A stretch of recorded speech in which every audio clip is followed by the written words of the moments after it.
வணக்கம். Z from Javadhupatti Pudur.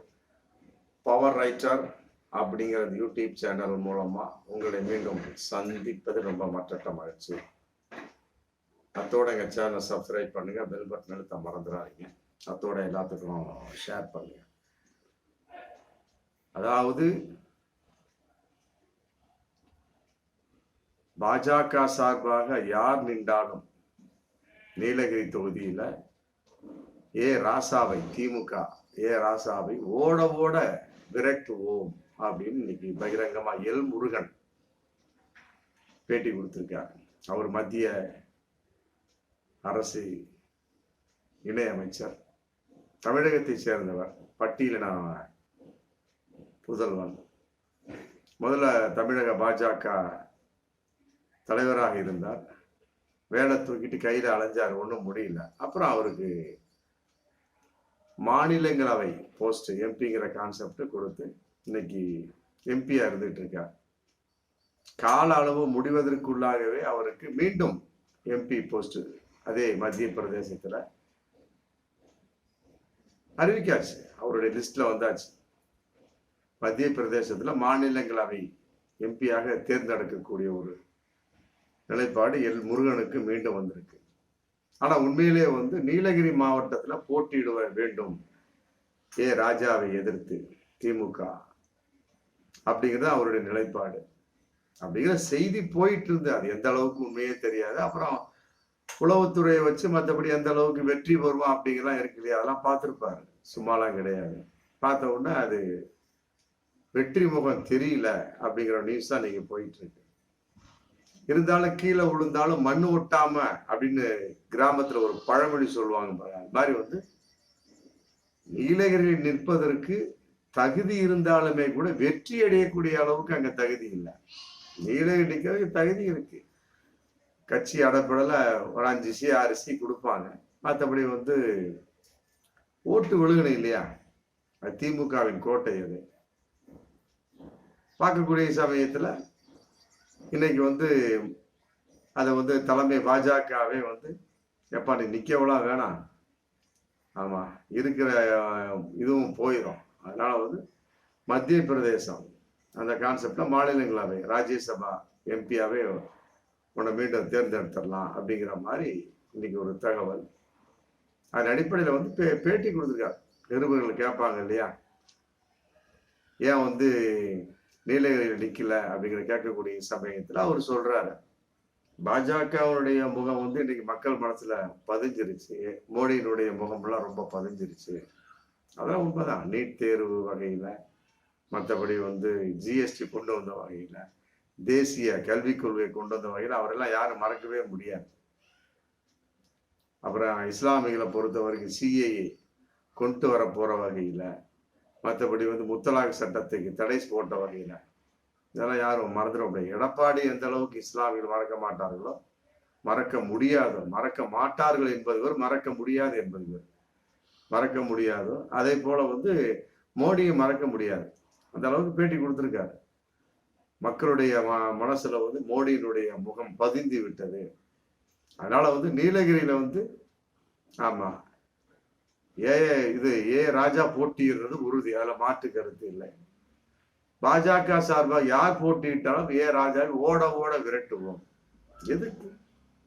நீங்களே நின்ற வேண்டியதானா? எல் முருகனை பார்த்து கேட்கக்கூடிய ஒரு கேள்வி இன்னைக்கு பகிரங்கமான விஷயமா போயிட்டு இருக்கு. ஏன் நிற்கவில்லை அப்படிங்கிறதுக்கு தலைமை நிற்க செய்யவில்லை. ஆமா, அவங்க சொன்னால் நான் நிற்பேன் அப்படிங்கறது இன்னைக்கு பேட்டி கொடுத்திருக்காரு.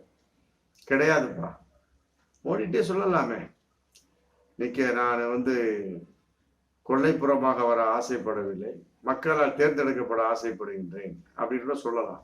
ஆனா அது சொல்லலையே எல் முருகன். தலைமை மேலதானே குண்டை போட்டு தப்பிக்கிறார ஒழிய மற்றபடி அதெல்லாம் கிடையாது. என்னுடைய நிலைப்பாடு மக்கள்கிட்ட நான் ஓட்டு கேட்பேன், கேட்டுதான் வருவேன் எம்பி சீட்டுக்கு அப்படிங்கிற மாதிரி சொல்லலாமே. சொல்லல.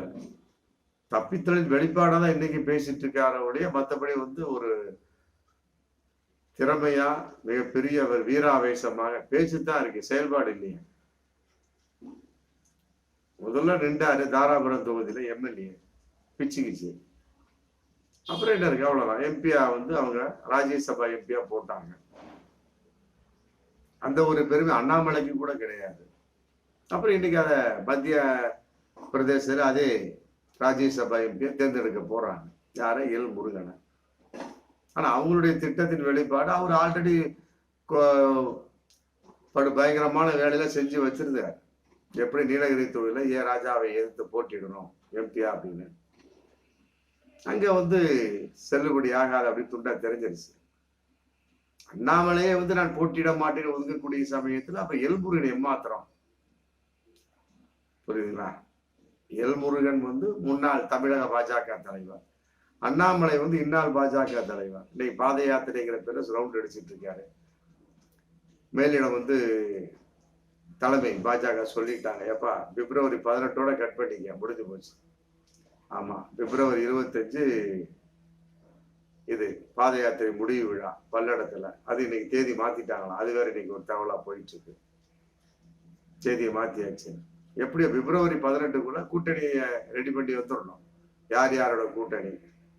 ஆமா, இல்ல தனித்துதான் நிக்கணுமா, யாருமே சேர மாட்டாங்களா அப்படிங்கிற துண்டா தெரிஞ்சு போட்டு நம்ம கண்டிஷனா போட்டா, நீ சுத்துறது போதும், ஸ்டாப் பண்ணிக்க அப்படின்ட்டாங்க.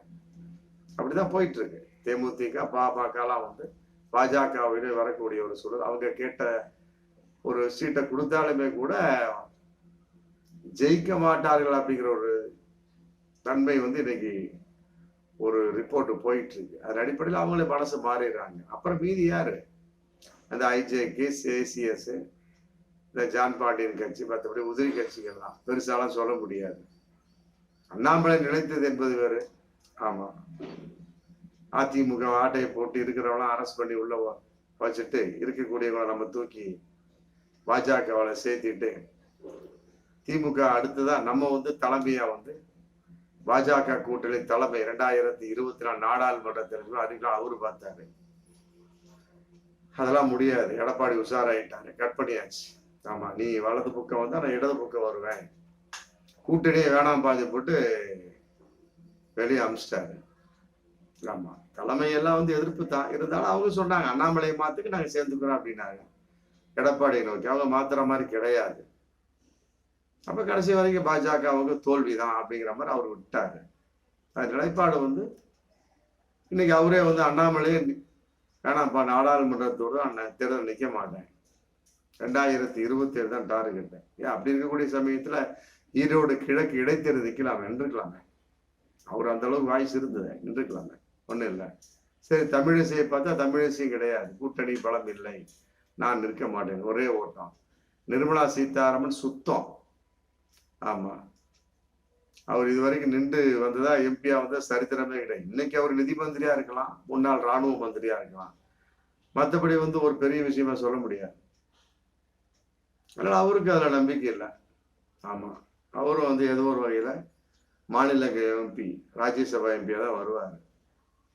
இந்த மாதிரி 4 பேருமே முக்கிய தலைவர்கள், டாப் 10 தலைவர்கள் கான்செப்ட்ல பொன்னாரு மற்ற இருக்கக்கூடிய பல தலைவர்கள்லாம் கூட எம்பி தேர்தல் வேணாம், எம்எல்ஏ பார்த்துக்கலாம் எப்படி விட்டாங்க. ஏன்னா கூட்டணி பலம் இல்லை. அதன் அடிப்படையில் எல்முருகனும் தலைமையை விளக்கிடுறாங்க. வேணாம்ப்பா, நீ நின்று இருக்கிற மதிப்பு மரியாதையும் போயிடும், எம்பியா மாநிலங்களவை எம்பியா தேர்ந்தெடுத்து கொள்ளப்படும், மற்றபடி அண்ணாமலை வச்சு நம்ம எப்படியா ரன் பண்ணிக்கலாம். ஆமா, வந்தாலும் சரி வராட்டும் சரி. இப்போ சொல்லிட்டாங்க பிப்ரவரி 18க்குள்ள கூட்டணி யாரு, எத்தனை பேர் கூட்டணி சேர்ந்திருக்காங்க, அது நிலைப்பாடு தெரிஞ்சே ஆகணும் அப்படின்ட்டாங்க. ஆமா, அமௌண்ட்டுங்கிற கான்செப்ட் பிஜேபி சொல்லிட்டாங்க, அதுக்கும் ஓகே கொடுத்துட்டாங்க. அமௌண்ட் யார் கூட்டணிக்கு வந்தாலும் சரி அமௌண்ட் ஓகே. அந்த ஒரு அமௌண்ட் என்ன கேட்குறாங்க, அது 1/4 கொடுத்துருவோம். அது அந்த அமௌண்ட் ஆர்எஸ்எஸ் கையில் தான் கொடுக்கப்படுமா, பாஜக சொல்றாங்க இன்னைக்கு. அது என்ன கருத்தை தெரியல. நேரடியாக கொடுத்தோம்னா ஏதோ ஒரு வகையில கை மாறிவிடும், சொல்ல முடியாது. இருக்கக்கூடிய பாஜக தலைவர்கள் மற்ற பிரமுகர்கள்லாம் அவர்கள் மேலேயே தலைமை மேலே இவர்களுக்கு நம்பிக்கை இல்லைங்கிற சமயத்துல அப்ப எப்படி இருக்கும்? அதாவது ஆர்எஸ்எஸ் கொடுக்க தலை வர்றாங்க, எங்க கையில கொடுத்துருக்க நாங்க பார்த்து வந்துட்டு அவங்க போயிடுறாங்க. அவங்க பிரித்து கொடுக்கக்கூடிய பொறுப்பு ஆர்எஸ்எஸ் கையில இன்னைக்கு பாஜக ஒப்படைச்சிருக்குது. அதன் அடிப்படையில் அமௌண்ட் ஓகே, என்ன அமௌண்ட் ஓகேயா இருந்தாலும் மக்கள் ஓட்டு போடல இல்லையா? ஆமா, ராமநாதபுரம், கிருஷ்ணகிரி, தென் சென்னை இந்த மாதிரி வந்து 5 தொகுதியை கட்டாயமாக நாம் நிற்க வேண்டும் அப்படிங்கிற மிகப்பெரிய விஷயத்துல பாஜக போயிட்டு இருக்கு. நிக்கிறதுக்கு ஆள் இல்லை, கூட்டணிக்கு ஆள் இல்லை. நிக்கிறதுக்கு ஆள் இருந்தாலுமே கூட ஓட்டு போட ஆள் வேணும். கூட்டணிக்கு ஆட்டு தான் ஓட்டு போட முடியும். அவங்களே அவங்களுக்கு போட்டுக்கிட்டா தான். அந்த அளவுக்கு தான் பாஜகவோட நிலைமை இருக்கு. ஆமா, பார்ப்போம் வரக்கூடிய காலங்களில் வந்து எல் முருகன் எந்த அளவுக்கு வெற்றி பெறுவார் அப்படிங்கிறது இருக்கு இல்லையா. 1-2 வருஷம் அதுக்கு பின்னால வந்து ராஜ்யசபா எம்பி ராஜினாமா பண்ணி 2026 நிக்க போறாரா சட்டமன்றத்துக்கு அப்படிங்கிறது இருக்கு. தாராபுரத்துல விழுந்த மிகப்பெரிய ஒரு தோல்வி இருக்கு. எல்லாமே மாறும். இருந்தாலும் வந்து பாஜக கொள்கை மாறாதபடி அவர்கள் வந்து தமிழகத்துல வந்து கால் ஊன்ற முடியாது. பார்ப்போமே, ராஜா வந்து எல் முருகனை ஓட விரட்ட போறாரா, இல்ல எல் முருகன் வந்து ராஜா திமுக விரட்ட போறாரா அப்படிங்கிறது வந்து காலத்தின் கட்டாயம் தான். பார்ப்போம் அடுத்த வீடியோ. நன்றி.